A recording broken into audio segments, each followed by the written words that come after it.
Balik tayo sa mga balita. Kasama natin ngayon si Congressman Ray Umali, ang chairman po ng House Committee on Justice. Pero bago ho natin pag-usapan, itong may kinalaman pa rin ho sa mga pangyayaring o itong sinasabing summary execution, tanungin muna natin siya sa issue ng kuryente. Congressman Umali, magandang tanghali po. Ay, magandang tanghali. Kong, Angelo. Opo. May mga panawagan na po na imbestigahan itong mga nangyayaring red alert, yellow alert na hinahayag ng NAPOCOR dahil malaking pagkalugi pa lang nawawala sa pamahalaan o sa mga mamamayan sa tuwinang nagkakaroon ng ganitong klase ng power interruption.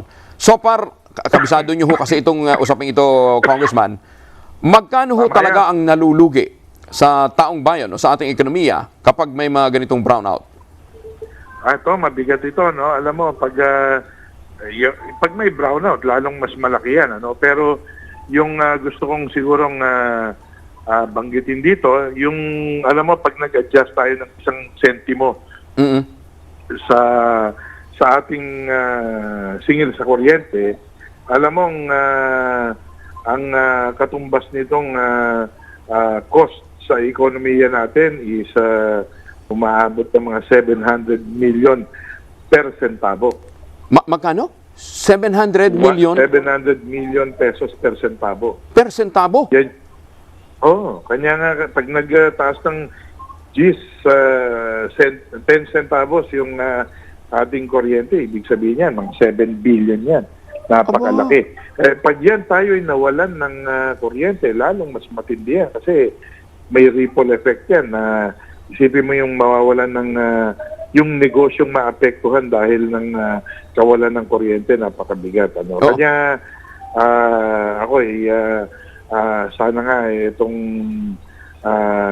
Department of Energy at saka yung ating siyempre yung oversight committees natin should immediately work together para mapigilan natin na lumala yung sitwasyon na ganitong maraming nasisirang mga planta. Kasi baka maulit-uli yung nangyari na alala mo yan. Nangyari noon nung 2013. Congressman Umali, may schedule ho naman yung preventive check-up, di ba? Bakit ho nagkakaroon pa rin ng ganitong problema kung nakakalendar naman talaga yung routine maintenance at talagang may downtime talaga ang mga planta? Tama yan. Pero hindi. Ito yung mga force outages to, yung nasisira na hindi natin nawala sa maintenance period. Kasi siyempre, alam mo naman, yung ating mga planta medyo may katandaan na. Kaya dapat dito kailangan vigilance. Kailangan maagap yung ating mga power plants para hindi tayo naapektuhan ng ganitong mga pangyayari. No? Kong Ray. And ayaw nating maulit yung nangyari ng 2013. Naalala mo yun, 450 ang itinataas, no? Kanya lang hindi pinayagan ng Korte Suprema at saka ng ating ERC, kanya na ibaba yun sa 45. Tapos, pero yung 45 times 700 million ay napakalaki pa rin, di ba? Kong Ray, ang sinasabi naman ho nung iba, wala naman daw kasing audit report kung totoong bumigay nga yung planta o maaaring artificial yung trip-off. Sa tagal ho na hinawakan ho ninyo yung Committee on Energy, ano hong natuklasan nyo? Meron ho ba talagang intentional trip-off? Yung sinabit na report ng ERC ay sabi nila merong napatunayan sila may mga kasalanan. Kaya lang, ang nangyari noon ay parang mga kung ano-anong penalty lang ang inimpose. Kanya hindi nila mapatunayan talaga kung mayroong collusion, ano. So we left it at that, pero ngayon siguro dapat pag-ibayuhin nila yung kanilang pagsisiyasat tungkol dito dahil napakalaki ng epekto nito sa ating ekonomiya. Pero mas kinakabahan kami, Kong Ray, kasi ang mga pumalit sa inyo sa House Committee on Energy, si Congressman Velasco, hindi niya ho siguro masyado pang kabisado to. Sa Senado ho naman, bagito rin ho yung pinaupo. Kaya't hindi kayo ito masamantalan itong mga naglalaro sa ating power industry? Hindi naman siguro at sana wag naman, pero siyempre ganun nga yun na siyempre may learning curve pa yan.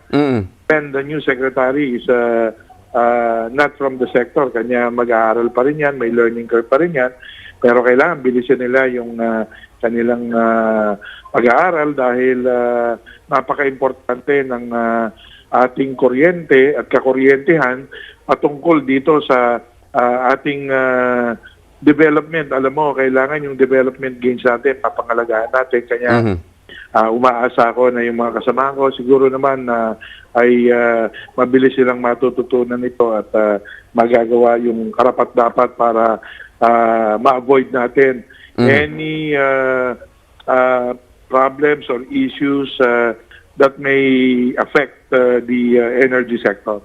In the meantime, parang yung sinasabi nyo, good luck to us. Kasi nasa Di learning naman. curve. Anyway, ihabol ko lang po ito. Kayo po ang chairman ng House Committee on Justice. Ano ho?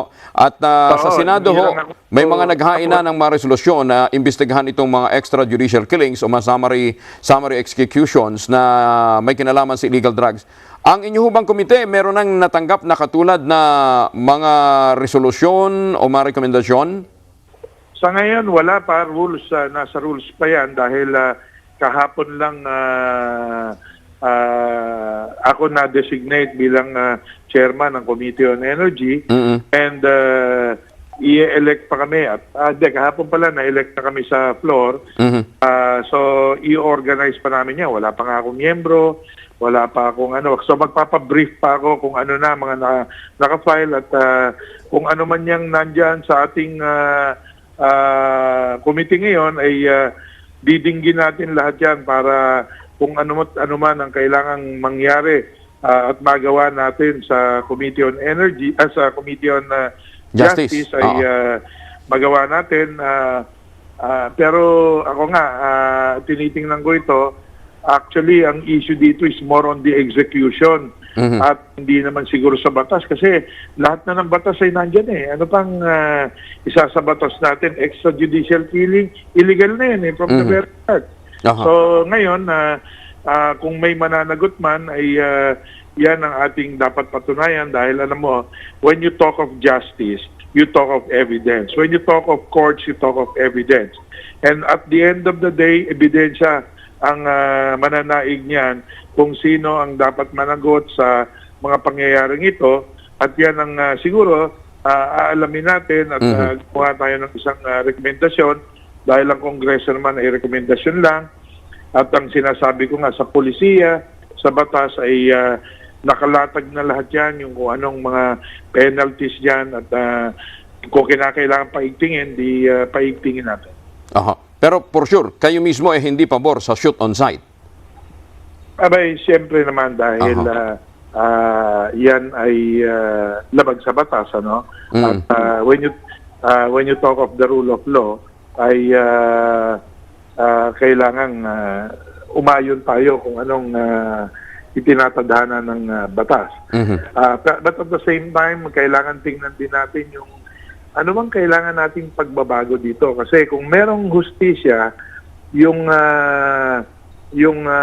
mga victims nito ay meron ding hustisya yung mga biktima nitong lalo tigit yung droga, yung problema sa droga. Ang dami rin naapektuhan diyan kanya in law lagi namang dapat balanse tayo kanya yan ang titingnan natin. Well, good luck Kong Ray Umalit.